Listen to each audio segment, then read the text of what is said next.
Hi everyone, एजी point पर आप सभी का स्वागत है।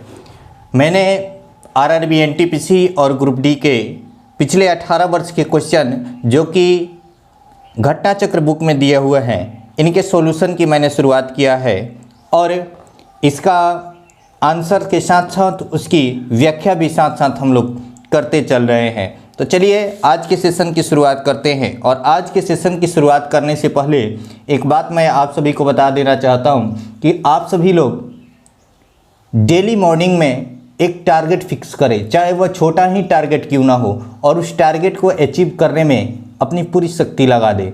तो सबसे पहले हमने जो कल लास्ट में एक क्वेश्चन दिया था उस क्वेश्चन को ले रहे हैं, उसके बाद हम लोग आगे बढ़ रहे हैं।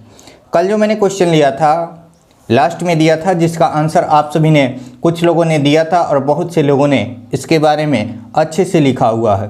तो चलिए उस क्वेश्चन को देखते हैं। क्वेश्चन है, एकल स्टैंडर्ड वाले डीएनए अणु कहाँ मिलते हैं? और इसका आंसर हो जाएगा option number D, 5x74 bacteria phase में। अब देखिए एकल स्टैंडर्ड वाले डीएनए जो हैं 5x74 बैक्टीरिया फेज के साथ साथ S13E कोलीफेज विषाणुओं में भी पाया जाता है। चलिए आज की सेशन की शुरुआत करते हैं और मेरा फर्स्ट क्वेश्चन है कि जो कि जहाँ तक मैंने कराया था उसके आगे की क्वेश्चन को मैंने लिया है। डीएनए संरचना का मॉडल किसने दिया था? इसका ऑप्शन नंबर ए है प्रिस्टले, बी है मॉर्गन, सी है हरगोविंद खुराना और डी है वाटसन और क्रिक। इसका आंसर हो जाएगा ऑप्शन नंबर डी। आइए इसकी व्याख्या देखते हैं।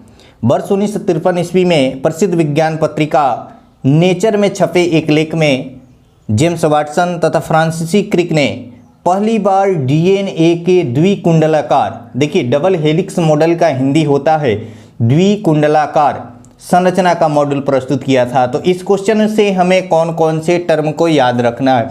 एक तो यह कब दिया था? तो 1953 में। दूसरा कि यह जो छपी हुई थी यह किस पत्रिका में छपी हुई थी? तो यह नेचर पत्रिका में छपी हुई थी। साथ ही साथ हमें यह याद करना है कि डबल हेलिक्स मॉडल का हिंदी क्या होता है? तो द्विकुंडलाकार। अगला क्वेश्चन देखते हैं। अगला क्वेश्चन है, निम्न में से कौन सी जांच एक बच्चे के पिता का निर्धारण करती है? तो एक बच्चे के पिता का निर्धारण करना वाला जो जांच है वह है डीएनए फिंगरप्रिंटिंग।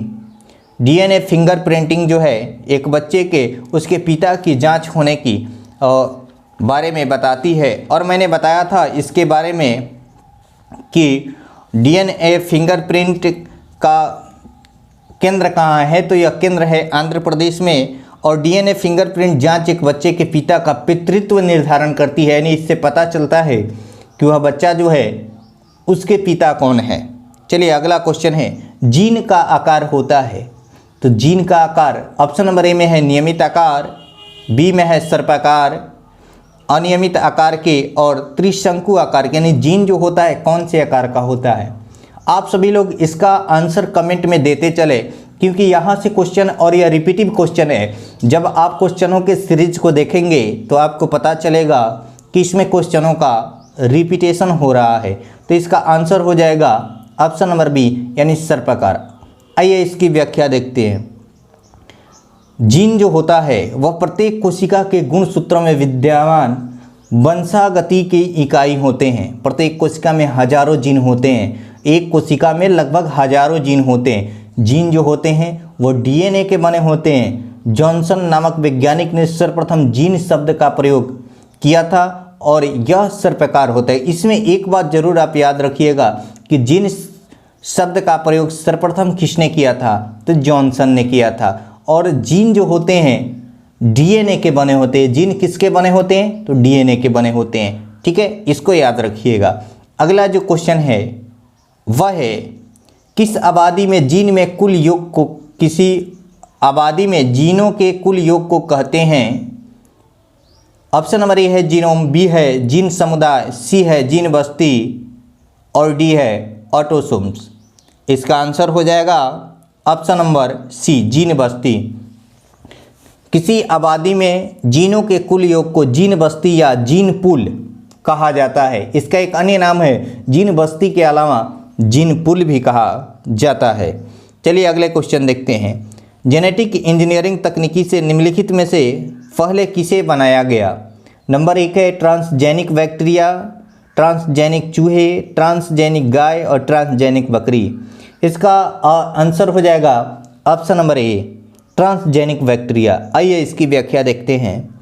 जेनेटिक इंजीनियरिंग तकनीकी से सर्वप्रथम ट्रांसजेनिक बैक्टीरिया को बनाया गया था और यह बनाने की जो प्रक्रिया थी वर्ष 1977 में संपन्न हुई थी, जबकि चूहे को इस विधि से इसके एक वर्ष बाद यानी 1974 ईस्वी में बनाया गया। एक कोशिका साइटोप्लाज्म जिस झिल्ली से जुड़ी रहती है वह है, इसका ऑप्शन नंबर ए है टोनोप्लास्ट, बी है प्लाज्मा झिल्ली, सी है सेल प्लास्ट और डी है नाभिकीय झिल्ली। इसका आंसर हो जाएगा ऑप्शन नंबर बी, प्लाज्मा झिल्ली। यानी एक कोशिका का जो साइटोप्लाज्म होता है वह प्लाज्मा झिल्ली से जुड़ी रहती है। किससे जुड़ी होती है? प्लाज्मा झिल्ली, जिसे इंग्लिश में प्लाज्मा मेम्ब्रेन कहा जाता है। अगला क्वेश्चन है, निम्नलिखित की कोशिका सूक्ष्मतम जीवित कोशिका है, मतलब निम्न में से किसकी कोशिका जो है सूक्ष्मतम है, सबसे छोटी है? Bacteria, bacterium, bread mould, mycoplasma virus. और मैंने जब कोशिका चैप्टर का शुरुआत किया था तो उसमें बताया था कि इसका सबसे छोटी बड़ी कोशिका कौन होती है, तो माइकोप्लाज्मा, और सबसे बड़ी कोशिका मानव के बारे में बता रहे हैं तो वो होता है तंत्रिका कोशिका। और ओवरऑल देखा जाए यानी सबसे बड़ी देखा जाए तो शुतुरमुर्ग का अंडा होता है। तो सबसे छोटी कोशिका जो होती है माइकोप्लाज्मा होती है। इसे पीपीएलओ भी कहा जाता है। अब देखिए इसकी व्याख्या देखते हैं। माइकोप्लाज्मा सबसे छोटी जीवित कोशिका है। इसके पास कोशिका भित्ति नहीं होती, यानी माइकोप्लाज्मा जो होता है इसमें कोशिका भित्ति नहीं होती, यानी सेल वॉल नहीं होता है। ठीक है, अब देखिए इसे जोकर ऑफ प्लांट किंगडम कहा जाता है, यानी इसे प्लांट किंगडम का जोकर कहा जाता है। सबसे बड़ी कोशिका शुतुरमुर्ग का अंडा होता है। सबसे बड़ी कोशिका यानी ओवरऑल सबसे बड़ी शुतुरमुर्ग का अंडा। अगर मानव में देखा जाए तो तंत्रिका कोशिका होता है। चलिए अगले क्वेश्चन को देखते हैं। कोशिका के 4 अवयवों में उस कोशिका को पहचानिए जो पौधों की कोशिकाओं में पाया जाता है किंतु जानवर की कोशिकाओं में नहीं। मैंने एक बातें बताया था कि एक ट्रिक भी बताया था पीवीसी और सीएलसी, जिसके माध्यम से मैंने जंतु और पादप यानी दोनों में अंतर बताया था। प्लांट किंगडम, प्लांट और एनिमल में जो अंतर थे उनको मैंने बताया था प्लांट सेल और एनिमल सेल में। ठीक है, तो आइए इसका आंसर क्या होगा उसको देखिए। इसका आंसर हो जाएगा ऑप्शन नंबर डी। यह बोल रहा है किंतु जानवर के कोशिकाओं में नहीं, जो पौधों में पाया जाता है और जानवर में नहीं पाया जाता। आइए इसकी व्याख्या देखते हैं। जंतु कोशिका तथा पादप कोशिका में महत्वपूर्ण अंतर यह है कि पादप कोशिका में कोशिका भित्ति पाई जाती है किंतु जंतु कोशिका में कोशिका भित्ति नहीं पाई जाती है। मैंने सी बताया था, सेल वॉल। ठीक है, दूसरा अंतर यह है कि वनस्पति कोशिका में लौक प्लास्टिड पाए जाते हैं जबकि जंतु कोशिका में नहीं। और यह जो लवक होते हैं यह 3 प्रकार के होते हैं। कौन कौन? तो हरित लवक, वर्णी लवक और अवर्णी लवक, क्लोरोप्लास्ट, ल्यूकोप्लास्ट और क्रोमोप्लास्ट, 3 इनके प्रकार होते हैं। और हरित लवक को क्या कहा जाता है? रसोई घर कहा जाता है। कोशिका का रसोई घर कहा जाता है, इसको याद रखिएगा। चलिए अगला क्वेश्चन है, जब किसी पुष्प का पराग उसी पौधे के परागगण प्रकार के वतियाग्र एस्टिग्मा में अंतरित कर दिया जाता है तो उसे कहा जाता है ऑटोगेमी स्वयुग्मन। क्या कहा जाता है? ऑटोगेमी स्वयुग्मन। देखिए जब किसी पुष्प का पराग उसी पौधे के परागगण प्रकार के वतियाग्र में अंतरित कर दिया जाता है तो उसे ऑटोगेमी स्वयुग्मन कहा जाता है। यह इसकी परिभाषा है, तो इसका ऑप्शन नंबर ए आंसर हो जाएगा। पौधों में गैस का विनिमय किसके द्वारा होता है? इसका आंसर हो जाएगा उपरोक्त सभी, यानी स्टोमाटा, लेंटिकल्स और क्यूटिकल, तीनों के द्वारा पौधों में गैस के विनिमय का कार्य होता है। आइए इसकी व्याख्या देखते हैं। पौधों में गैस का विनिमय स्टोमेटा, लेंटिकल्स तथा क्यूटिकल तीनों के द्वारा होता है। स्टोमाटा पौधों की पत्तियों में पाए जाने वाला अति सूक्ष्म छिद्र होते हैं, यानी ये पौधों की पत्तियों पर जो छिद्र पाए जाते हैं उनको स्टोमाटा कहा जाता है। लेंटिकल्स टहनी व शाखाओं के छाल में, जबकि छाल में जो पाए जाते हैं उसे क्या कहा जाता है? लेंटिकल्स। जबकि क्यूटिक्स अधिकांश पौधों के बाह्यतम त्वचा एपिडर्मिस पर उपस्थित होता है। पौधों के बाह्य त्वचा एपिडर्मिस पर क्या होता है? उपस्थित होता है। कौन? तो वह है क्यूटिकल। चलिए अगला देखिएगा, क्लोनिंग पद निम्नलिखित में से किससे संबंधित है? और यह बहुत बार रिपीटिव क्वेश्चन है, आरआरबी गुवाहाटी जीजी 2006 में किया गया क्वेश्चन है। यह क्वेश्चन कई बार रिपीट किया हुआ है और इसका आंसर हो जाएगा जनन विज्ञान। यानी क्लोनिंग पद जो है वह जनन विज्ञान से संबंधित है। क्या है? जनन विज्ञान से संबंधित है। बच्चों का लिंग मुख्य रूप से किस पर निर्भर करता है? तो बच्चों का लिंग जो होता है इसमें ऑप्शन दिया है पिता पर, दादा पर, नाना पर, माता पर। इसका आंसर हो जाएगा पिता पर। बच्चों का लिंग मुख्य रूप से पिता के एक्स या वाई क्रोमोसोम पर निर्भर करता है। ठीक है, चलिए अगला देखिएगा। इसके विस्तारित व्याख्या भी हम आप सभी को जब इसके चैप्टर को करवाएंगे तो उसमें करवाएंगे। परागण के लिए निम्नलिखित में से कौन सा तत्व आवश्यक नहीं है? ऑप्शन ए है हवा, बी है आग, सी है पानी, डी है कीट। परागण के लिए आग की आवश्यकता नहीं होती है, बाकी हवा, पानी और कीट की आवश्यकता होती है। परागण मुख्य रूप से हवा, पानी एवं कीटों द्वारा होता है। आग से परागण नहीं होता है। ठीक है, परागण वह क्रिया होती है जिसमें जो कीट होते हैं वह या हवा के द्वारा जो होता है पुष्प जो है वह स्थानांतरित हो जाता है, उसके पार्ट्स स्थानांतरित हो जाते हैं। आधुनिक आनुवांशिकता का सिद्धांत किसने दिया था? ऑप्शन ए है ग्रेगर मेंडल, बी है डार्विन, सी है लेमार्क और डी है इनमें से कोई नहीं। इसका आंसर हो जाएगा option number A Lamarck, Gregor Mendel. आनुवांशिकता सिद्धांत जो है ग्रेगर मेंडल ने दिया था और मेंडल को ही आनुवांशिकी का जनक कहा जाता है। चलिए अगले क्वेश्चन को देखते हैं। कोशिकाओं में तत्कालीन ऊर्जा उत्पादन के लिए निम्नलिखित में से एक लिया जाता है। प्रोटीन, विटामिन सी, सुक्रोज और ग्लूकोज। इसका आंसर हो जाएगा ऑप्शन नंबर डी, यानी जो है तत्कालीन ऊर्जा के लिए कोशिकाओं में हम लोग ग्लूकोज का सेवन करते हैं। ठीक है, कोशिकाओं में तत्कालीन ऊर्जा उत्पादन के लिए ग्लूकोज को लिया जाता है। ग्लूकोज के एक अणु श्वसन से 36 एटीपी अणु ऊर्जा प्राप्त होते हैं। अब यहाँ पर एक एटीपी शब्द आया। एटीपी का पूरा नाम होता है एडिनोसिन ट्राईफॉस्फेट। चलिए ये भी क्वेश्चन करता है एटीपी का पूरा नाम, तो इसका आंसर हो जाएगा एडिनोसिन ट्राईफॉस्फेट। अगला क्वेश्चन देखिएगा। कोशिका गतिविधियां नियंत्रित की जाती है क्लोरोप्लास्ट द्वारा, माइटोकॉन्ड्रिया द्वारा, साइटोप्लाज्मा द्वारा, न्यूक्लियस द्वारा। तो इसका आंसर हो जाएगा न्यूक्लियस द्वारा। कोशिका की गतिविधियों पर नियंत्रण केंद्रक न्यूक्लियस के द्वारा होता है। यह कोशिका का एक महत्वपूर्ण कोशिकांग होता है। यह क्या होता है? कोशिका का महत्वपूर्ण कोशिकांग होता है और न्यूक्लियस के द्वारा ही कोशिका का निर्माण होता है। पौधा कोशिका का पावर हाउस किसे कहा जाता है? या सीधे भी पूछ देता कि कोशिका का पावर हाउस किसे कहा जाता है, तो इसका आंसर हो जाता माइटोकॉन्ड्रिया, यानी ऑप्शन नंबर डी आपका आंसर हो जाता।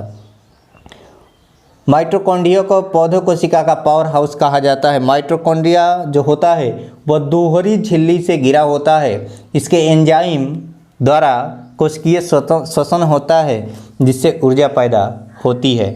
क्या होता है? कोशिकीय श्वसन होता है जिसके द्वारा ऊर्जा पैदा होती है, इसलिए इसे पावर हाउस, बिजली घर हिंदी में कहा जाता है।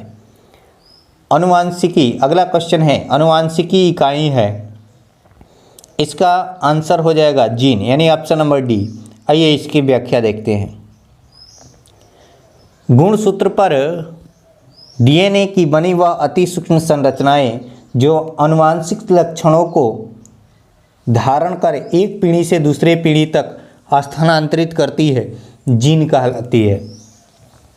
जीन आनुवंशिकता की मूलभूत शारीरिक इकाई है, अर्थात इसी से हमारी आनुवंशिक विशेषताओं की जानकारियाँ होती है। जैसे हमारे बालों का रंग क्या होगा, हमारे आँखों का रंग क्या होगा, और या हमें कौन सी बीमारियाँ होगी, ये सभी की सभी जीन पर डिपेंड करती है। किस पे डिपेंड करती है? जीन पर डिपेंड करती है। अब देखिए अगला क्वेश्चन है, हमशक्ल जुड़वा का जन्म तब होता है जब हमेशा एक ही लिंग के, कभी कभी एक ही लिंग के, प्रायः एक ही लिंग के, एक ही लिंग के सभी नहीं। देखिए इसका आंसर हो जाएगा प्रायः एक ही लिंग के, यानी ऑप्शन नंबर डी हो जाएगा। यहाँ प्रायः शब्द से है कि कभी कभी क्या हो जाता है कि कभी कभी अलग लिंग के भी जुड़वा बच्चे का जन्म हो जाता है। हमशक्ल जुड़वा का जन्म एक ही प्रसव के समय एक ही भ्रूण के द्वारा होता है। यह प्रायः एक ही लिंग के होते हैं। अगला है, जेनेटिक्स में किसका अध्ययन किया जाता है? मैंने बताया था कल के वीडियो में इसके बारे में और जेनेटिक्स के बारे में भी बताया था। आप लोग प्री वीडियोज को जाकर देख लीजिएगा। तो जेनेटिक्स में आनुवंशिकता एवं गुणसूत्र का अध्ययन किया जाएगा। इसका ऑप्शन नंबर ए आंसर हो जाएगा। यानी आनुवंशिकी अर्थात जेनेटिक्स जीव विज्ञान की वह शाखा है जिसके अंतर्गत आनुवंशिकता, जीवों की विभिन्नताओं एवं गुणसूत्रों का अध्ययन किया जाता है। आनुवंशिकी किससे संबंधित है? तो आनुवंशिकी जो है वह आनुवंशिकता से संबंधित है। और आनुवंशिकता के बारे में मैंने जो उपर्युक्त बताया है उसी क्वेश्चन की व्याख्या भी यही होगी। ऊतक विज्ञान में किसका अध्ययन किया जाता है? तो ऊतक विज्ञान में ऊतकों का अध्ययन किया जाता है। ऊतक विज्ञान में ऊतकों की उत्पत्ति, संरचना एवं कार्यों का अध्ययन किया जाता है। तो आज मैंने जो क्वेश्चन कराया इसके आगे फिर क्वेश्चन करवाएंगे, यानी 20 क्वेश्चनों की सीरीज हम लेकर आए हुए हैं और डेली लेकर आएंगे। ठीक है, तो कल हम लेकर आएंगे जिसमें 2018 के क्वेश्चन, ये सभी जो है 2008, 2010, कल जो है कुछ 2018 के क्वेश्चन यस आएंगे। उसके बाद 2003 से 2014 के जो वन लाइनर है उनको भी तथ्यात्मक प्रारूप में प्रस्तुत करने का प्रयास किया जाएगा। आप सभी लोग ज़्यादा से ज़्यादा वीडियोज़ को शेयर करें, सभी क्वेश्चनों को लिखें, उसके एनालिसिस को लिखें, साथ ही साथ एक क्वेश्चन के बारे में अधिक से अधिक कमेंट में, पब्लिक कमेंट में लिखने का प्रयास करें और आपस में ग्रुप डिस्कशन करें। एक टारगेट, डेली एक टारगेट को निर्धारित करें और उस टारगेट को अचीव करने में अपनी पूरी क्षमता लगा दें। तो आज के सेशन को हम यहीं एंड करते हैं। आज के लिए इतना ही, धन्यवाद।